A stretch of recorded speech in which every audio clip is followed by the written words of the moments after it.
بسم الله الرحمن الرحيم. الحمد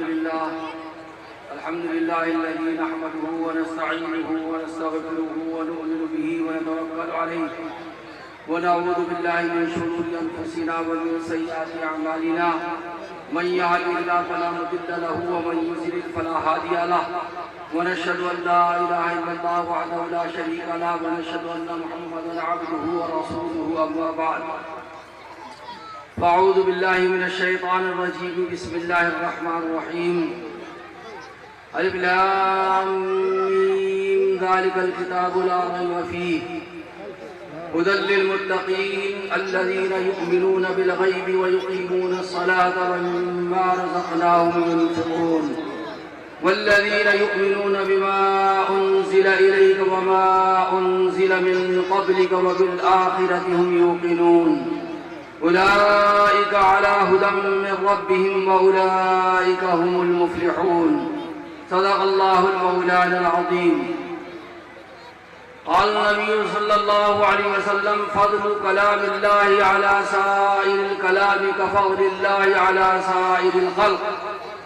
أو كما قال عليه الصلاة والسلام.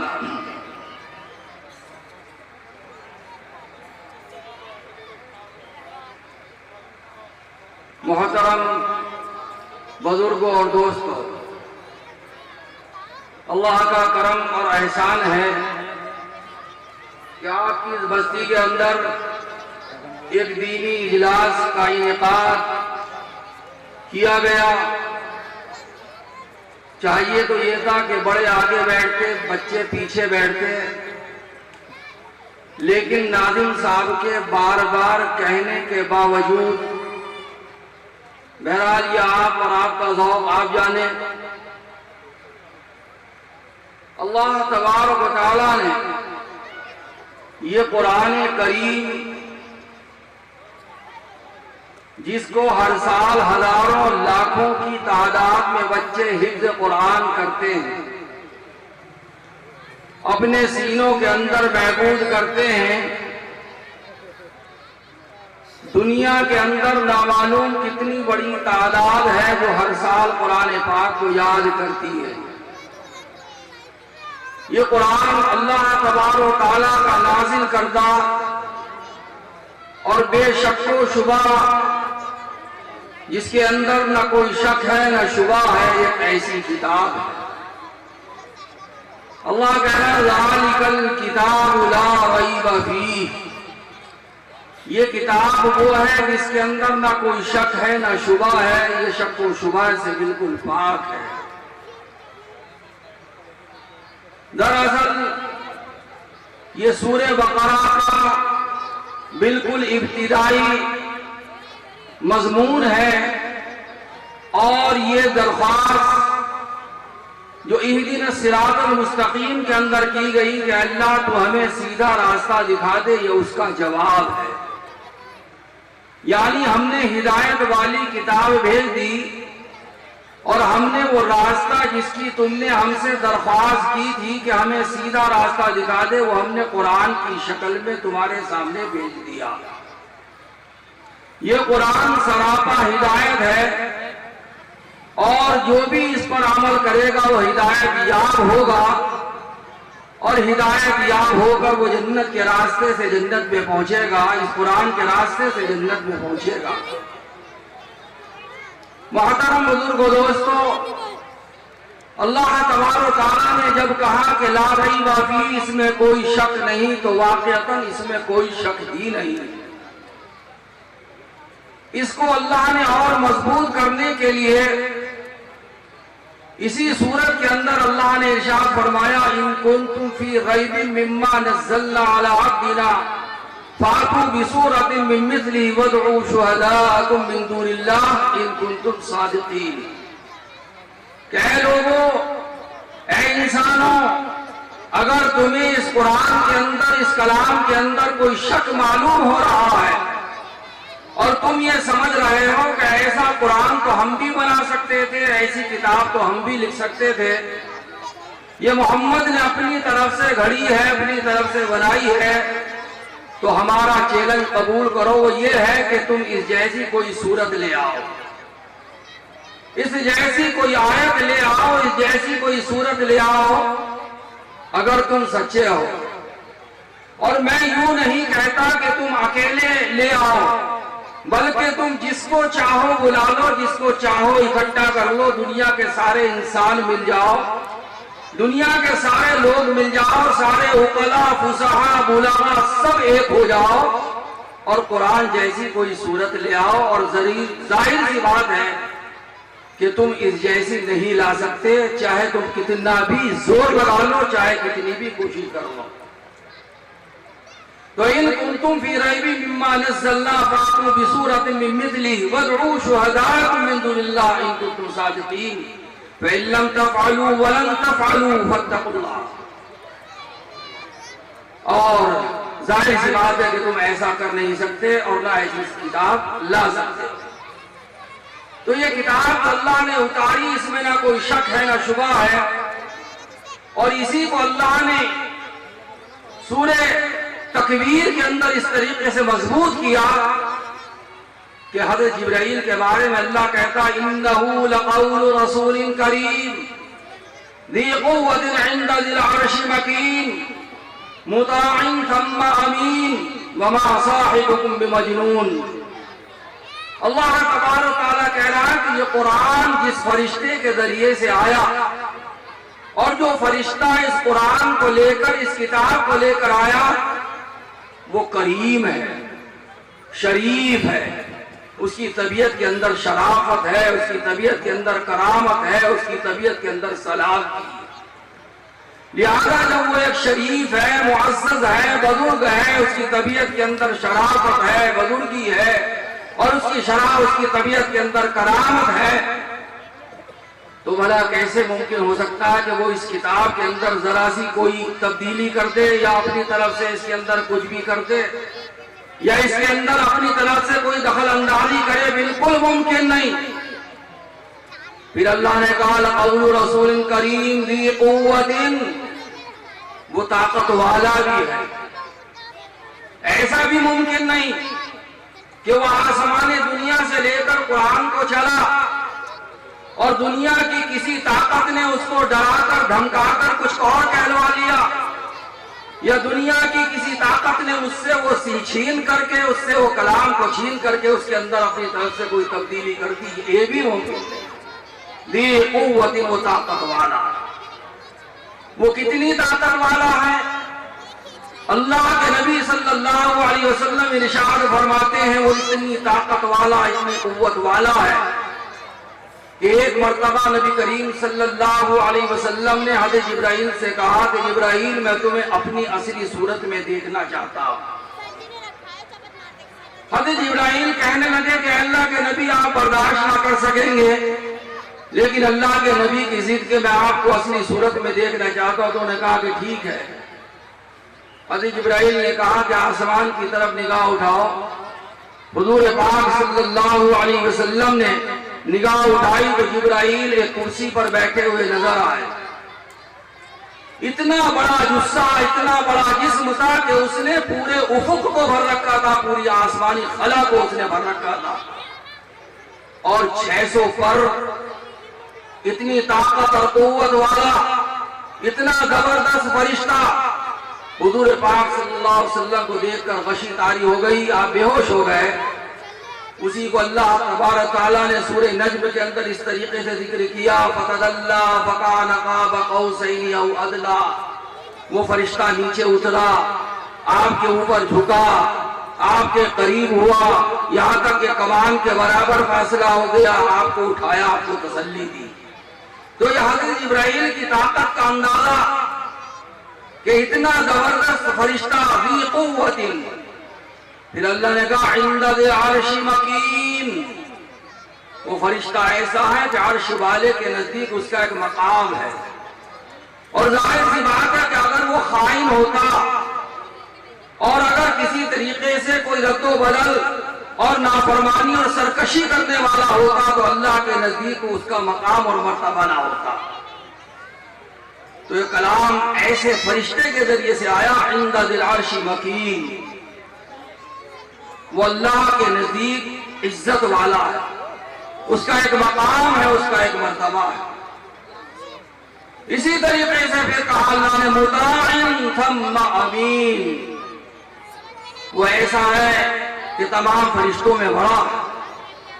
تمام فرشتوں کا مطاع ہے، تمام فرشتے اس کی تابعداری کرتے ہیں، وہ تمام فرشتوں کا سردار ہے، افضل الملائکہ ہے، تمام فرشتوں میں افضل ہے، تمام فرشتوں میں بڑا ہے۔ تو مطاع ثم امین، اس کے باوجود یہ ہے کہ وہ امانت دار بھی ہے، خائن نہیں ہے کہ وہ لے کر کچھ آیا اور یہاں آ کر کچھ بتایا، وہاں سے کچھ لے کر اترا یہاں آ کر کچھ سنایا، یہ بھی ممکن نہیں ہے۔ تو اللہ تبارک و تعالیٰ کہہ رہا کہ وہ فرشتہ جو اس قرآن کو لے کر آیا، رسول کریم، وہ کریم ہے، ذی قوت، طاقت والا بھی ہے، عند العرش مکین، عرش والے کے نزدیک اس کا ایک مقام ہے، مطاع، تمام فرشتوں کا مطاع اور فرمانبردار، تمام فرشتوں کا مطاع ہے، مقتدی ہے، تمام فرشتے اس کا احترام کرتے ہیں، تمام فرشتے اس کی تابعداری کرتے ہیں۔ ثم امین، اس کے باوجود یہ ہے کہ وہ امانت دار بھی ہے۔ تو محترم بزرگوں، دوستو، جو قرآن ایسے فرشتے کے ذریعے سے اترا، اس میں کیا شک اور شبہ ہو سکتا ہے؟ ظاہر سی بات ہے کہ وہ قرآن بلا شک و شبہ ہے، ذالک الکتاب لا ریب فیہ، یہ کتاب وہ ہے جس کے اندر کوئی شک اور شبہ نہیں۔ اور اللہ تبارک و تعالیٰ نے یہ کہہ کر کے تو سارے ہی دروازے بند کر دیے، سارے دروازے بند کر دیے، سارے شکوک و شبہات کے دروازے بند کر دیے۔ اِنَّا نَحْنُ نَزَّلْنَا الذِّكْرَ وَإِنَّا لَهُ لَحَافِظُونَ، کہ ہم ہی نے قرآن کو اتارا ہے، ہم ہی اس کی حفاظت کریں گے۔ یعنی اللہ نے قیامت تک اس کی حفاظت کی ذمہ داری لے لی، جب تک یہ کائنات باقی ہے اور قرآنی نظام زندہ ہے، جب تک اللہ نے اس کی حفاظت کی ذمہ داری لے لی ہے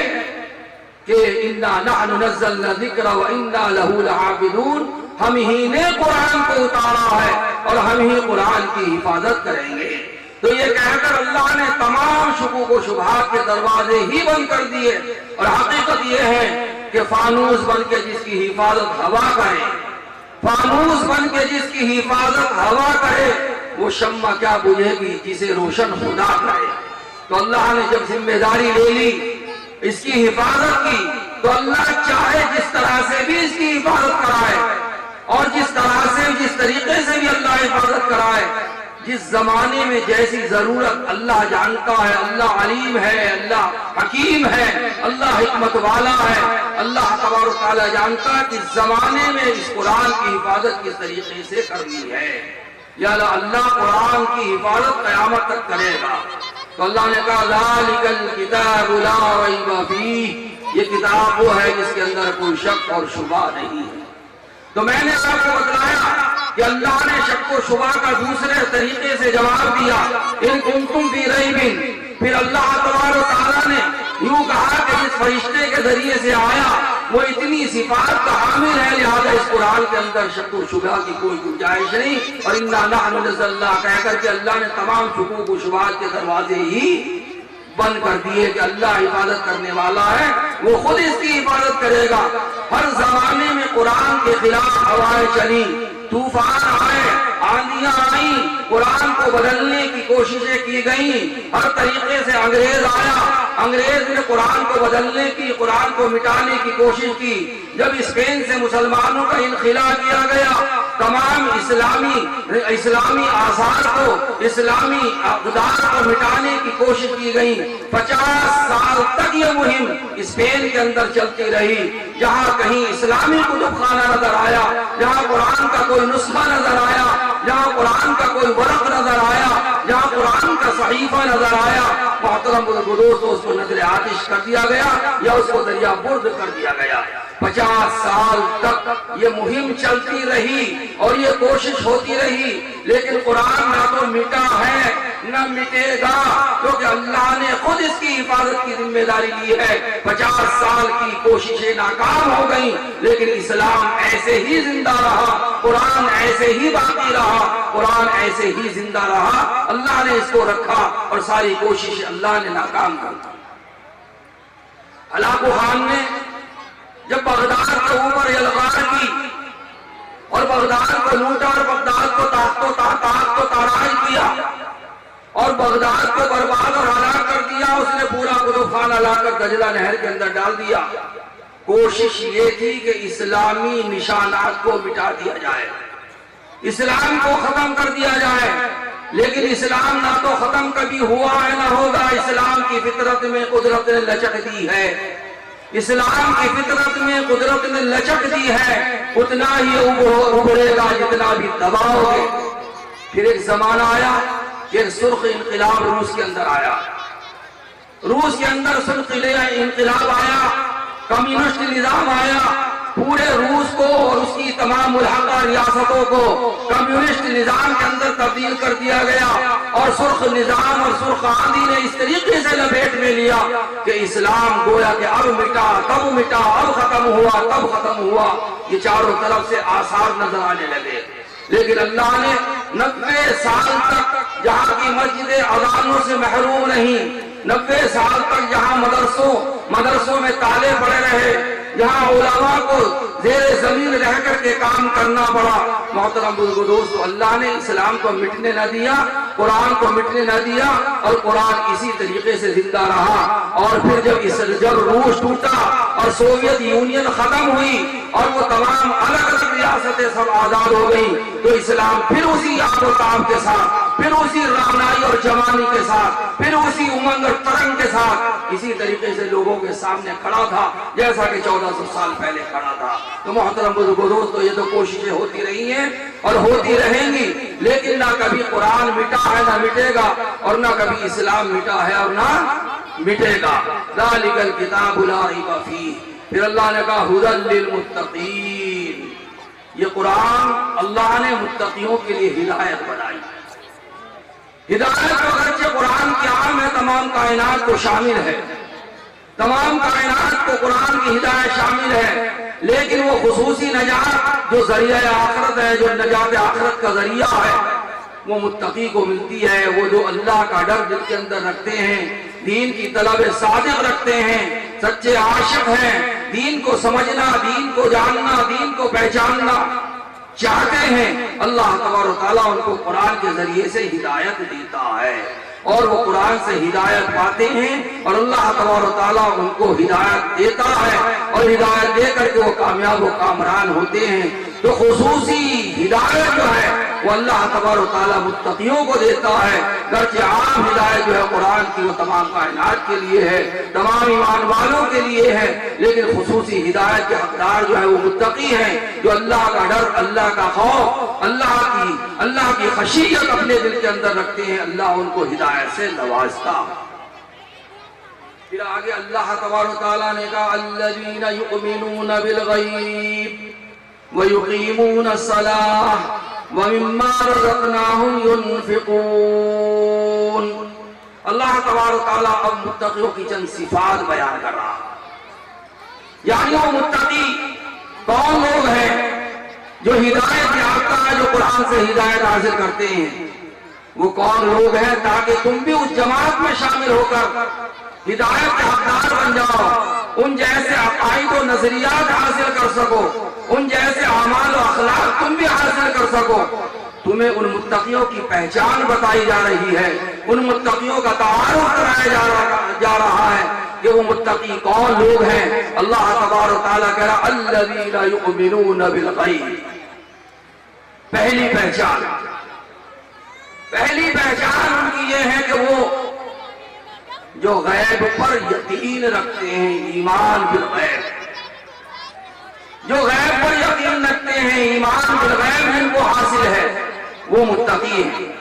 ایمان زمانے آتے ہیں کسی پر اعتبار کر کے اس کی ہر بات کو یقینی ماننا اور یقینی جاننا، یہ ایمان کہلاتا ہے۔ لہذا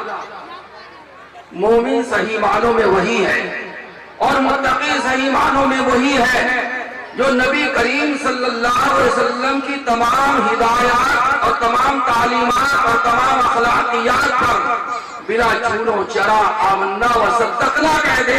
اور بلا چونو چار اس کو تسلیم کر لے وہی صحیح معنوں میں متقی ہے۔ اس کے اندر قیامت کے حالات بھی آ گئے، قبر اور حشر بھی آ گیا، احوال برزخ بھی آ گئے، وہ تمام چیزیں جو نبی کریم صلی اللہ علیہ وسلم نے بتائی، نہ ہم جن کو اپنی عقل کے ذریعے سے پہچان سکتے ہیں، نہ محسوسات کے ذریعے سے ان کو معلوم کر سکتے ہیں، حواس خمسہ کے ذریعے سے جن کو ہم معلوم کر سکتے ہیں، وہ تمام چیزیں غیب کے اندر شامل ہیں۔ جب نبی نے کہہ دیا تو کہہ دیا، نبی نے کہہ دیا تو ہم نے مان لیا، اسی کا نام ایمان بالغیب ہے۔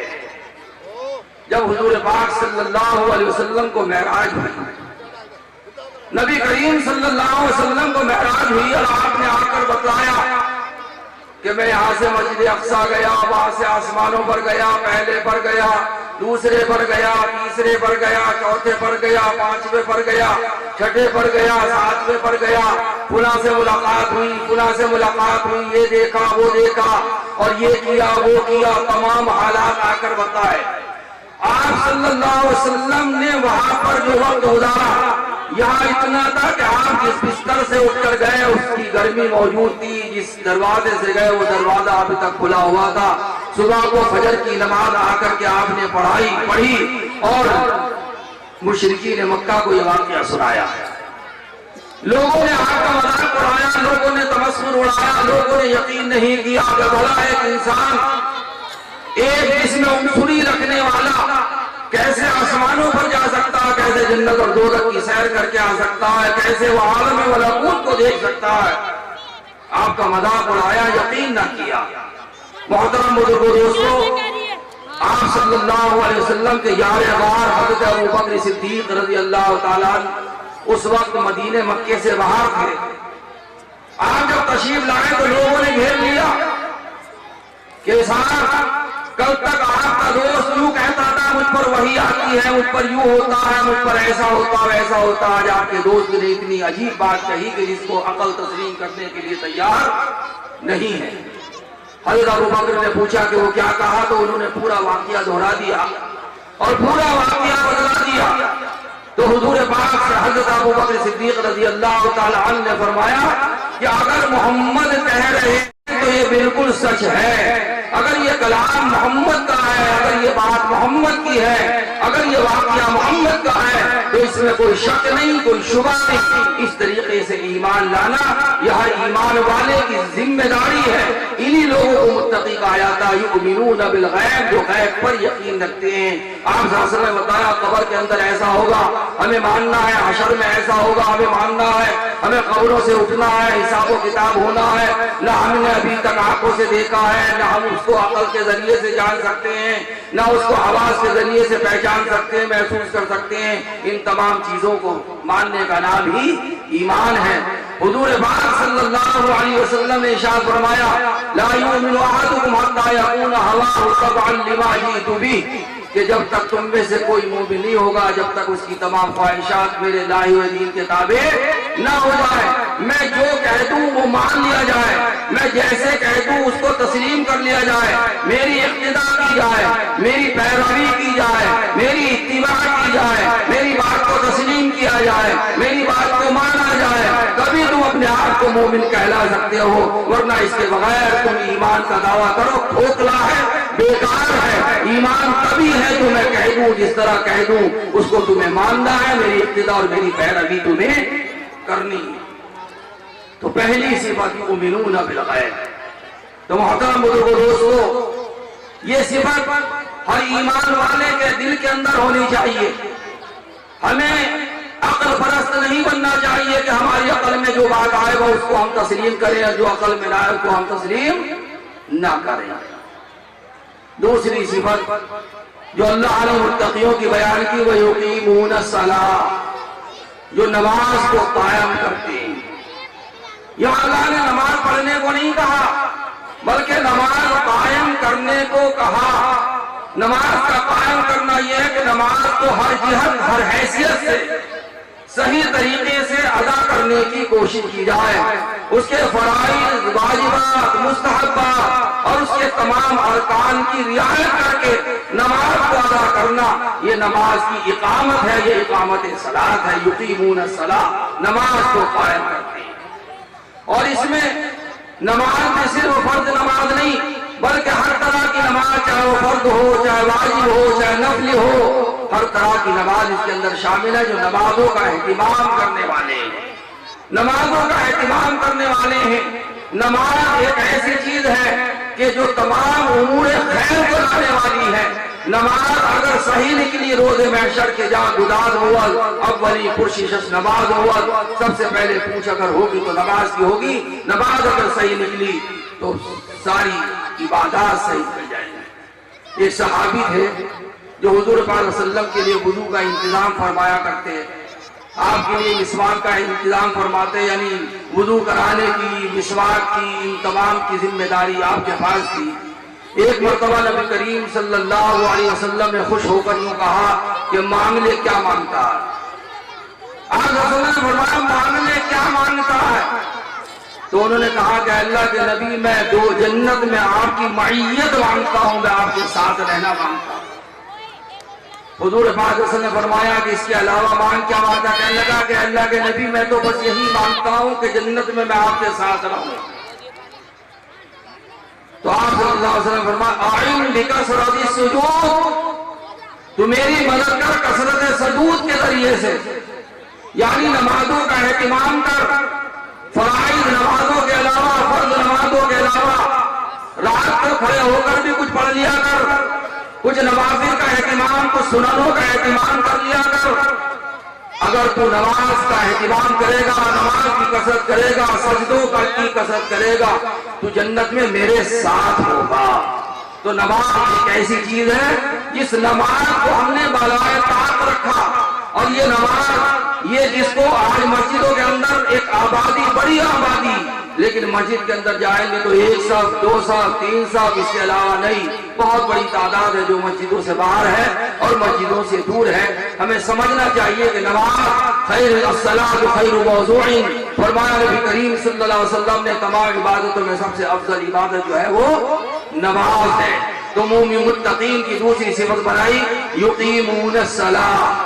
پھر فرمایا وَمِمَّا رَزَقْنَاهُمْ يُنْفِقُونَ، تیسری صفت ایمان والوں کی بتائی، متقیوں کی بتائی کہ جو غیب پر جو انفاق فی سبیل اللہ کرتے ہیں، وَمِمَّا رَزَقْنَاهُمْ يُنْفِقُونَ، جو ہم نے تمہیں دیا،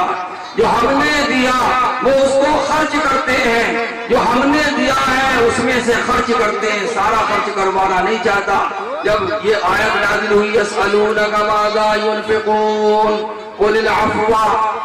یہ آپ سے پوچھتے ہیں کیا چیز خرچ کریں، تو آپ نے فرمایا جو تمہاری ضروریات سے بچ جائے سب خرچ کر دو۔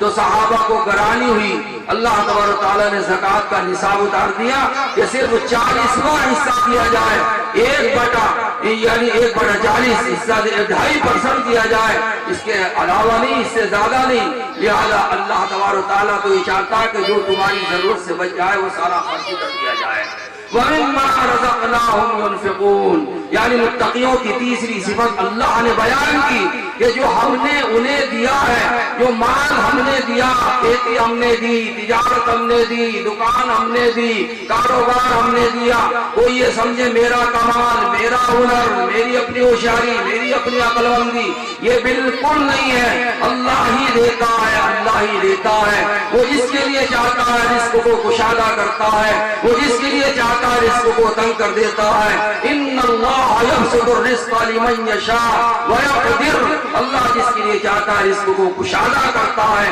اور جس کے لیے چاہتا ہے رزق کو تنگ کر دیتا ہے۔ لہذا اپنا کوئی کمال نہیں، اللہ ہی دینے والا ہے۔ لہذا جب اللہ نے دیا ہے وہ دے کر کے تم سے مانگ رہا ہے، تو پھر تمہیں کیوں گرانی، کیوں پریشانی، کیوں دقت، کیوں احساس ہے اس بات کا کہ ہمیں دیتے ہوئے ہمارا مال گھٹ جائے گا، جیب سے 100 روپے نکل جائیں گے، جیب سے 200 روپے نکل جائیں گے، زکوٰۃ ہماری 1000 روپے اور 2000 روپے کی ہماری زکوٰۃ نکل جائے گی، ہمارا مال گھٹ جائے گا۔ یہ تمہاری یہ سمجھے خام خیالی ہے اور یہ تمہاری بے وقوفی ہے، ایسا کچھ نہیں، بلکہ مال دینے سے ما نقصد صدقۃ من مال، مال صدقے سے کبھی گھٹتا ہوا نظر نہیں آتا۔ صدقہ دینے سے نہ کبھی مال گھٹتا ہے نہ گھٹے گا۔ اللہ تبارک تعالیٰ صدقے کے ذریعے سے یربی الصدقات، اللہ تبارک و تعالیٰ صدقات کو بڑھاتا ہے، صدقات کے ذریعے سے مال بڑھتا ہے۔ تو اللہ ہی کا دیا ہوا ہے، کوئی اس کے اندر اپنی ہوشیاری نہ سمجھے۔ اگر روزی بدانش در فزودے، اگر روزی بدانش در فزودے، زجائل تنگ روزی کر نہ بودے، اگر روزی عقل پر ہوا کرتی تو جاہل سے زیادہ کوئی بھی پریشان نہ ہوتا۔ زجائل چنا روزی رسانت، یہ دانا اندرا حیرا بمانت، لیکن اللہ بے وقوف اور جاہل کو ایسے جگہ سے رزق دیتا ہے کہ عقل مند اس میں حیران اور پریشان رہ جاتا ہے۔ یہ اللہ کی دین ہے، اللہ ہی دیتا ہے، وہ جس کو چاہتا ہے دیتا ہے۔ لہذا اللہ کہہ رہا ہے کہ جو ہم تمہیں دیں اس میں سے خرچ کرو۔ مما رزقناہم ينفقون، یہ انفاق فی سبیل اللہ، اس کو یہ نہ سمجھیں کہ ہم زکوٰۃ رمضان میں نکالتے ہیں بس کافی ہے، یہ زکوٰۃ نہیں، بلکہ اللہ نے جہاں پر زکوٰۃ کا ذکر کیا ہے وہ لفظ زکوٰۃ ہی کے ذریعے سے کیا ہے۔ اللہ نے زکوٰۃ کو جہاں پر بھی بیان کیا وہاں لفظ زکوٰۃ ہی کے ذریعے سے ذکر کیا ہے۔ یہ انفاق فی سبیل اللہ، انفاق فی سبیل اللہ کیا ہے؟ مسجدوں کے اندر خرچ کرنا، مدرسوں میں خرچ کرنا، طلبہ پر خرچ کرنا، علماء پر خرچ کرنا، غرباء پر خرچ کرنا، مساکین پر خرچ کرنا، یتامہ پر خرچ کرنا،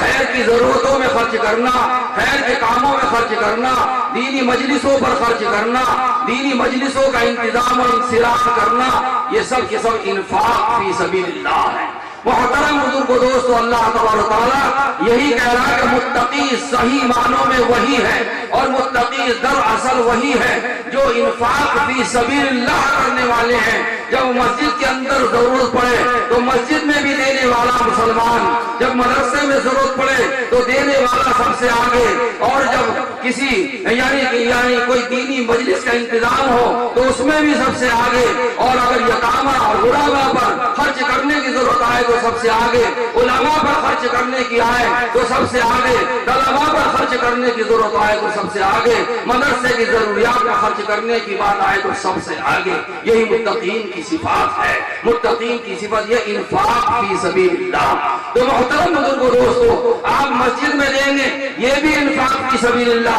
یعنی اللہ کے راستے میں خرچ کرنا ہے۔ آپ کسی بیوہ کو دیں گے، آپ کسی یتیم کو دیں گے، آپ کسی غریب کو دیں گے، آپ کسی مسکین کو دیں گے، آپ کوئی ہینڈ پمپ لگوا دیں گے، کوئی کنواں کھلوا دیں گے، کوئی سرائے بنوا دیں گے، کوئی پل بنوا دیں گے، یہ سب کے سب انفاق فی سبیل اللہ ہے۔ یعنی اللہ تبارک و تعالیٰ ان کے خرچ کرنے کا تمہیں حکم بھی دے رہا ہے، اور اللہ تبارک و تعالیٰ تمہاری اس پر تمہیں ترغیب بھی دے رہا ہے جب وَمِمَّا رَزَقْنَاهُمْ يُنْفِقُونَ۔ ٹھیک ہے علماء پر خرچ کرنا اور طلبہ پر خرچ کرنا اور ان سب پر خرچ کرنا انفاق فی سبیل اللہ ہے، لیکن طلبہ اور علماء اس کے اندر بدرجہ اولا شامل ہے۔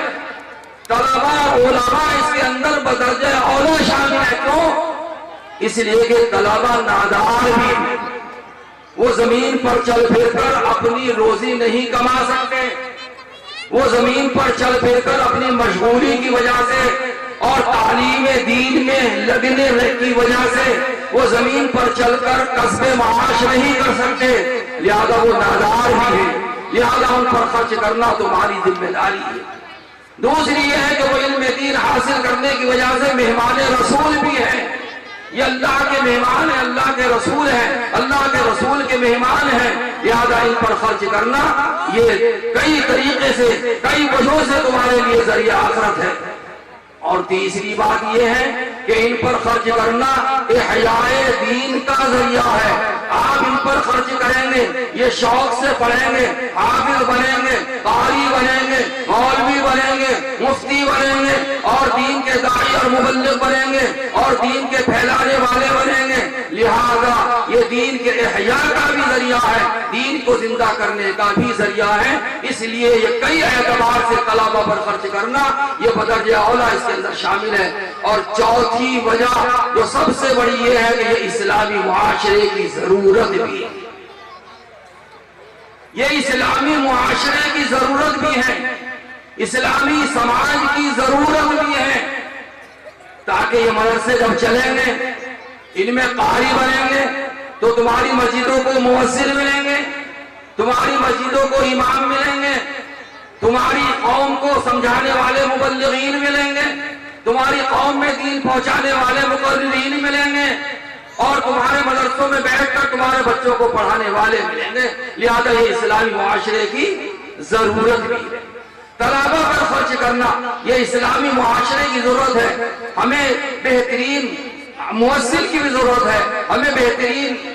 امام کی بھی ضرورت ہے، ہمیں بہترین استاد کی بھی ضرورت ہے، ہمیں بہترین مبلغین کی بھی ضرورت ہے، بہترین مقررین کی بھی ضرورت ہے، بہترین استادوں کی بھی ضرورت ہے۔ لہذا دین کا معاشرے کی اور اسلامی معاشرے کی ضرورت ہے۔ اس اعتبار سے یہ بدرجہ اولیٰ اس کے اندر شامل ہوتے ہیں کہ طلباء پر خرچ کیا جائے، مدرسوں پر خرچ کیا جائے۔ جب مدرسوں پر خرچ کریں گے اور مدرسے کی ضروریات پوری ہوں گی، مدرسے کا انتظام اچھا ہوگا، مدرسے کی تعلیم معیاری ہوگی، طلباء جھوک کر جھوک آئیں گے، دور دور سے آئیں گے، کھینچ کر آئیں گے۔ تنگی میں بھی خرچ کرتے ہیں، فراخی میں بھی خرچ کرتے ہیں۔ ہر اعتبار سے جو اللہ کے راستے میں خرچ کرنے والے ہیں وہی صحیح معنوں میں متقی ہیں۔ یا اللہ والکاظمین الغیظ والعافین عن الناس، اور بہت ساری صفات ذکر کی ہے، لیکن سب سے پہلی صفت جو متقیوں کی ذکر کی ہے اور جن متقیوں کے لیے جنت کو تیار کیا گیا ہے، ان میں پہلی صفت جو اللہ ذکر کر رہا ہے، الذین ينفقون فی السراء والضراء، جو خوشی میں بھی اور تنگی میں بھی، خوشحالی میں بھی اور تنہائی میں بھی جو اللہ کے راستے میں خرچ کرنے والے ہیں۔ تو اس سے آپ اندازہ لگائیے کہ انفاق فی سبیل اللہ کتنی اہمیت کا حامل ہے، اور اللہ تبارک و تعالیٰ کو کتنی اس کی ضرورت ہے تمہارے لیے، تاکہ یہ خیر کے کام چلتے رہیں اور دینی مجلسیں سجتی رہیں اور دینی اجتماع ہوتے رہیں، یہ ادارے اور یہ مدرسے چلتے رہیں، یہ دین کے قلعے زندہ اور آباد رہیں، یہاں پر قال اللہ اور قال رسول کی آوازیں آتی رہیں، اور یہاں سے مبلغین، معلمین، مدرسین اور منتظمین تیار ہو کر کے نکلتے رہیں، اور قوم جو ہے وہ بیدار رہے، قوم کے اندر دین کا جذبہ، قوم کا اندر قوم کی امنگ اور قوم کے اندر دین کی سمجھ اور بیداری یہ پیدا کرنے والے ہوتے رہیں۔ اس لیے ضرورت ہے۔ تیسری چیز، بس اپنی بات کو ختم کر رہا ہوں، پھر اللہ نے ذکر کیا والذین یؤمنون بما انزل الیک وما انزل من قبلک، اور متقین وہ لوگ ہیں جو ایمان رکھتے ہیں اس پر بھی جو ہم نے آپ کو کتاب دی، اور اس کتاب پر بھی یقین اور ایمان رکھتے ہیں جو آپ سے پہلے اتری۔ یعنی اللہ کہہ رہا ہے کہ جو آپ کو کتاب یعنی قرآن کریم دیا گیا اس پر بھی جن کا یقین ہے کہ قرآن بلا شک و شبہ ہے، اور یہ قرآن اللہ کی طرف سے نازل کردہ ہے، تنزیل من رب العالمین، یہ رب العالمین کی طرف سے نازل کردہ کتاب ہے، اس پر کامل یقین رکھتے ہیں اور اس کے تمام مقتضیات پر عمل کرتے ہیں، اس کے تمام احکامات پر عمل کرتے ہیں، اس کے تمام اوامر پر عمل کرتے ہیں، اس کی تمام نواہی کو چھوڑتے ہیں۔ یعنی قرآن جن کی زندگی ہے، قرآن جن کی حفظ جان ہے، قرآن جن کا جزو زندگی ہے، قرآن جن کا سرمایہ حیات ہے، قرآن جن کے لیے ذریعہ ایمان ہے، وہ قرآن کی حفاظت کرنے والے اور قرآن پر یقین اور ایمان رکھنے والے، اور جو قرآن سے پہلے کتاب اتری ان پر بھی ایمان رکھنے والے ہیں۔ ان پر ایمان رکھنے کا مطلب کیا ہے؟ ان پر ایمان رکھنے کا مطلب یہ ہے کہ تورات اتری اللہ کی طرف سے تھی، انجیل اتری اللہ کی طرف سے تھی، زبور اتری اللہ کی طرف سے تھی۔ ہم یہ یقین کرتے ہیں، ہم مانتے ہیں کہ یہ سب اللہ کی طرف سے نازل کردہ کتابیں تھیں، اور جو ان کے اندر احکامات تھے وہ بالکل سچ تھے، برحق تھے، ان پر عمل کرنا ضروری تھا۔ وہ الگ بات ہے کہ آج ان کتابوں کے اندر ترمیم و تنسیخ ہو چکی، اور ان کتابوں کے اندر بہت زیادہ تبدیلی ہو چکی، آج یہ اپنی اصلی شکل میں موجود نہیں ہے۔ لہذا صرف ان پر اتنا ہی ایمان رکھنا کافی ہے، اور اتنا ہی ایمان رکھنا ضروری ہے کہ اللہ کی کتابیں تھیں، اللہ نے اپنے نبیوں پر ان کتابوں کو اتارا تھا، لیکن عمل قرآن ہی پر ہوگا۔ عمل کس پر ہوگا؟ قرآن ہی پر ہوگا۔ قرآن کے علاوہ اگر کوئی کسی اور کتاب پر عمل کرے، کسی اور طریقے پر عمل کرے، بالکل نہیں ہوگا۔ اللہ تبارک و تعالیٰ کو بالکل برداشت نہیں ہے۔ حضرت عبداللہ بن سلام جو یہودی عالم تھے، پھر مشرف اسلام ہوئے، ایک مرتبہ ذہن میں آیا کہ شریعت موسوی کے اندر سنیچر کا دن مبارک سمجھا جاتا تھا، لہذا اگر ہم اس کے دن بھی روزہ رکھ لیا کریں اور اس کا بھی احترام اگر ہم کر لیا کریں، گرچہ اسلام میں تو ہم ہیں ہی، اسلام کی تمام مقتضیات پر تو ہم عمل کرتے ہیں ہی، اللہ کو یہ بھی گوارا نہ ہوا اور اللہ نے اس کو بھی برداشت نہ کیا۔ اللہ نے آیت نازل فرما دیا، ایھا الذین آمنوا ادخلوا فی السلم کافہ، اے ایمان والو اسلام کے اندر پورے پورے داخل ہو جاؤ۔ یعنی جب اسلام قبول کر لیا تو اب اسلام ہے، جب اسلام قبول کر لیا تو بھائی اسلام کے علاوہ اب کوئی دین نہیں، ان پر ایمان تو رکھیں گے اور صرف اسی حد تک ایمان رکھیں گے کہ اللہ کی طرف سے تھے۔ اللہ نے 1,24,000 پیغمبر بھیجے، کچھ کو اللہ نے کتاب دی اور کچھ کو اللہ نے صحیفے دیے، لہذا یہ سب صحیح تھے۔ وہ الگ بات ہے کہ اب ان کے اندر بدلاؤ ہو چکا ہے اور ان کو بدل دیا گیا ہے، ان پر ایمان رکھنا ضروری ہے۔ تو اللہ نے کہا یا ایھا الذین آمنوا ادخلوا فی السلم کافہ، اے ایمان والو اسلام کے اندر پورے پورے داخل ہو جاؤ۔ لہذا یہی اللہ کے نبی نے ہمیں تعلیم دی۔ ایمان مفصل کے اندر آمنت باللہ وملائکتہ وکتبہ ورسلہ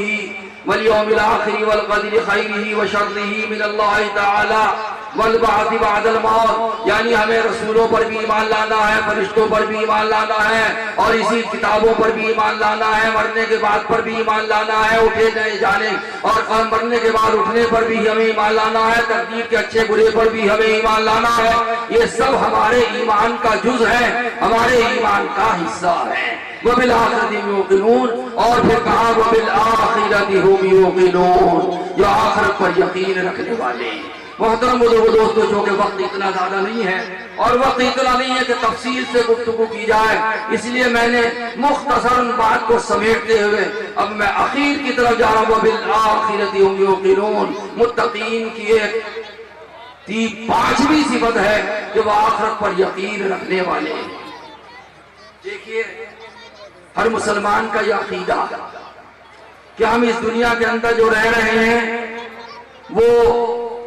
ایک عارضی دنیا ہے، ایک عارضی ٹھکانہ ہے یا ہمارا عارضی مکان ہے۔ ہم سب کی منزل جو ہے وہ آخرت ہے، ہم سب کا آخری گھر جو ہے وہ آخرت ہے۔ اللہ کے نبی صلی اللہ علیہ وسلم فرمایا کن فی الدنیا کأنک غریب و عابر سبیل، تو دنیا کے اندر اس طریقے سے رہ جیسے کوئی مسافر ہوتا ہے یا جس طریقے سے کوئی راہگیر ہوتا ہے، یعنی اس دنیا کو اصلی نہیں بلکہ اصلی گھر جو ہے وہ تیرا آخرت ہے۔ یہ عقیدہ ایک ایسا عقیدہ ہے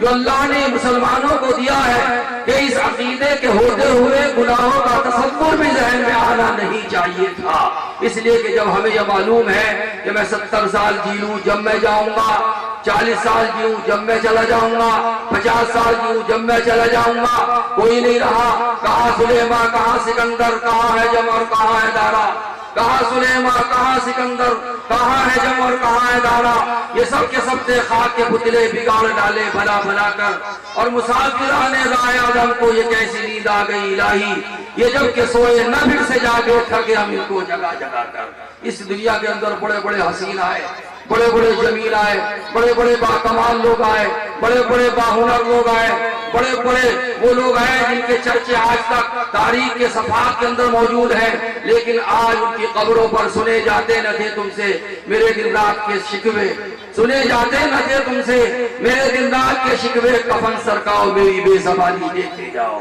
یہ تیمور لنگ جس نے ہندوستان کو فتح کیا اور ہندوستان کا ایک زبردست اور ظالم و جابر بھی تھا اور زبردست بادشاہ بھی تھا، اس کی قبر کے اوپر یہ شعر لکھا ہوا ہے کہ سنے جاتے نہ تھے تم سے میرے دن رات کے شکوے، کفن سرکاؤ میری بے زبانی دیکھتے جاؤ۔ تو محترم دوستو، ہمیں جب یقین ہے اور اسلام نے جب ہمیں یہ عقیدہ دیا ہے کہ ہمیں اس دنیا کے اندر نہیں رہنا بلکہ ہمیں جانا ہے، ہمیں مرنا ہے، تو پھر آدمی گناہوں کی طرف کیوں چل رہا ہے؟ آدمی کو سوچنا چاہیے کہ نظر سوئے مرکز، قدم سوئے مرکز، نظر سوئے دنیا، قدم سوئے مرکز، نظر سوئے دنیا، کدھر دیکھتا ہے کدھر جا رہا ہے۔ ارے ہم روزانہ قبر کی طرف جا رہے ہیں، روزانہ ایک دن ہمارا قبر کی طرف کم ہوتا جا رہا ہے، ہم قبر کی طرف کو بڑھ رہے ہیں، دنیا سے دور ہوتے چلے جا رہے ہیں، قبر سے قریب ہوتے جا رہے ہیں اور دنیا سے دور ہوتے جا رہے ہیں۔ پھر ہمیں کیوں نہیں احساس ہے اس بات کا کہ ہم مسلمان بن کر، صحیح مسلمان بن کر، سچے اور پکے دیندار بن کر کے زندگی گزاریں؟ یہی مقصد ان دینی جلسوں کا ہے، یہی مقصد ان دینی محفلوں کا ہے، یہی مقصد ان مبلغین و مقررین کا ہے جو دین کی باتیں آپ کے سامنے سنا کر کے جاتے ہیں تاکہ آپ کے ذہن و دماغ کے اندر اتر جائے، آپ کے دل و دماغ کے اندر اتر جائے اور آپ یہاں سے یہ تہیہ کر کے اٹھیں کہ انشاءاللہ جو ہمیں کہا گیا، جو ہم سے بتایا گیا اور جس بات کا ہم سے عہد لیا گیا، انشاءاللہ ہم اس پر 100% عمل کریں گے۔ کہو سب آمین، ارے کہو آمین۔ انشاءاللہ یہاں سے پلہ جھاڑ کر جائیں گے یا جو سنا اس پر عمل کر کے جائیں گے؟ انشاءاللہ عمل کرنے کی نیت لے کر کے جائیں گے۔ وَبِالْآخِرَةِ هُمْ يُوقِنُونَ۔ بہرحال اخیر کی طرف اب اللہ تبارک و تعالیٰ نے یہ عقیدہ ایسا دیا کہ اس عقیدے کے ہوتے ہوئے انسان کا ظاہر و باطن یکساں ہو سکتا ہے۔ انسان کے ذہن کے اندر آخرت اگر ہوگی تو وہ یہ سوچے گا مکان کے بند دروازوں کے اندر، پیروں اور چوکیوں کے اندر کوئی مجھے دیکھ بھی رہا ہے، کوئی لکھنے والا میرے اعمال لکھ بھی رہا ہے، یعنی کوئی دیکھنے والا دیکھ رہا ہے۔ اللہ تبارک و تعالیٰ تو یوں کہتا ہے کہ ہم تمہاری شہرت کے بھی زیادہ قریب ہیں، ہم تمہاری شہرت کے پاس ہیں۔ وَنَحْنُ نَعْلَمُ مَا تُوَسْوِسُ بِهِ نَفْسُكَ وَنَحْنُ أَقْرَبُ إِلَيْهِ مِنْ حَبْلِ الْوَرِيدِ۔ جو تمہارے دل سوچ ہوئے ہیں، جو تمہارے دل کے اندر آتا ہے، ہم تو اسے بھی جانتے ہیں، ہم تو اسے بھی، ہمیں تو وہ بھی معلوم ہے، لہذا ہم سے کون چھپ سکتا ہے؟ لہذا یہی آخرت کا تصور ہے جو اس کو اس بات پر آمادہ کر سکتا ہے کہ بند دروازوں کے اندر بھی کوئی مجھے دیکھ رہا ہے اور کوئی اعمال لکھنے والا۔ کرامن کاتبین یعلمون ما تفعلون۔ وہ کرامن کاتبین، وہ فرشتے جو ہمارے کاندھوں پر بیٹھے ہوئے ہیں، وہ رات کے اندھیری میں بھی ہمارے ساتھ ہیں، دل کے اجالوں میں بھی ہمارے ساتھ ہیں، خلوت میں بھی ہمارے ساتھ ہیں، جلوت میں بھی ہمارے ساتھ ہیں، وہ ہر جگہ ہمارے ساتھ ہیں۔ ہم جو بھی کچھ کر رہے ہیں وہ سب لکھ رہے ہیں۔ اسی طریقے سے یہ آخرت کا عقیدہ ایک ایسا زبردست عقیدہ ہے کہ اللہ تبارک و تعالیٰ نے اس کے ذریعے سے ایسا پاک باز اور ایسا صالح معاشرہ تیار کیا کہ جن کی صورتوں کو دیکھ کر، جن کے چال چلن کو دیکھ کر لوگ اسلام کے گرویدہ ہو جایا کرتے تھے، ان کی شکلوں کو دیکھ کر لوگ مسلمان ہوا کرتے تھے، ان کے برتاؤ، ان کے اخلاق کو دیکھ کر لوگ مسلمان ہوا کرتے تھے، ان کی گفتار اور رفتار کو دیکھ کر کے لوگ مسلمان ہوا کرتے تھے۔ یہ آخرت ہی تھی، یہ آخرت ہی کا عقیدہ تھا اور یہ آخرت ہی کا تصور تھا جنہوں نے ایسا پاک باز معاشرہ بنایا تھا۔ تاریخ کے اندر آتا ہے، یہ واقعہ سنانے کے بعد میں اپنی جگہ لیتا ہوں۔ تاریخ کے اندر ایک واقعہ لکھا، قاری طیب صاحب نے اپنے ایک واعظ کے اندر فرمایا کہ جب محمد بن قاسم سندھ کے اندر آیا، جب محمد بن قاسم سندھ کے اندر آیا تو اس کے ساتھ جو مسلمان تھے وہ جب سندھ کے بازاروں سے نکلے تو نگاہیں نیچے تھی، چہروں پر داڑیاں تھی، سروں پر ٹوپیاں تھی، باوقار متانت کے ساتھ، سنجیدگی کے ساتھ چل رہے تھے۔ کون کیا کر رہا ہے انہیں علم نہ تھا، سیدھے اپنے راستے پر چلے جا رہے تھے۔ تو اس وقت کے بنیوں بقالوں نے اور تاجروں نے اور دکانداروں نے ان کو دیکھ کر کے یوں کہا تھا کہ یہ چہرے جھوٹوں کے چہرے نہیں ہو سکتے، یہ عیاروں کے چہرے نہیں ہو سکتے، یہ مکاروں کے چہرے نہیں ہو سکتے، یہ غداروں کے چہرے نہیں ہو سکتے، یہ دغابازوں کے چہرے نہیں ہو سکتے، یہ تو کوئی دوسری ہی مخلوق ہے، کوئی اور مخلوق ہے جیسی مخلوق ہم نے آج تک نہیں دیکھی۔ یہ تاریخ کے اندر موجود ہے۔ تو محترم دوستو، وبالآخرۃ هم یوقنون اولئک علی ھدی من ربہم واولئک هم المفلحون۔ جن کے اندر یہ صفات موجود ہیں وہی ہدایت کے اوپر ہیں اور وہی کامیاب ہیں۔ یعنی اللہ انہی کو ہدایت دیتا ہے جو ایمان بالغیب رکھتے ہیں، جو نمازوں کا اہتمام کرتے ہیں اور انفاق فی سبیل اللہ کرتے ہیں، قرآن پر بھی جن کا یقین ہے، پچھلی کتابوں پر بھی جن کا ایمان ہے، آخرت پر پورا یقین رکھتے ہیں، وہی ہدایت یافتہ ہیں اور وہی لوگ کامیاب ہیں۔ محترم بزرگوں دوستو، میں نے اپنی مختصر سی معروضات کے اندر بہت ساری باتیں آپ کے سامنے پیش کر دی، مدرسے کے تعلق سے، حفاظ کے تعلق سے، دینی مدارس کے ذریعے سے، ان کی ضروریات کے تعلق سے میری تقریر کے اندر سارے چربے اور سارے اشارات موجود تھے۔ اب وہ آپ جانے، آپ کا کام جانے، آنے والے مقرر کے آپ حوالے، اللہ تبارک و تعالی ہمیں عمل کی توفیق عطا فرمائے۔ وآخر دعوانا الحمدللہ رب العالمین۔ جزاک اللہ۔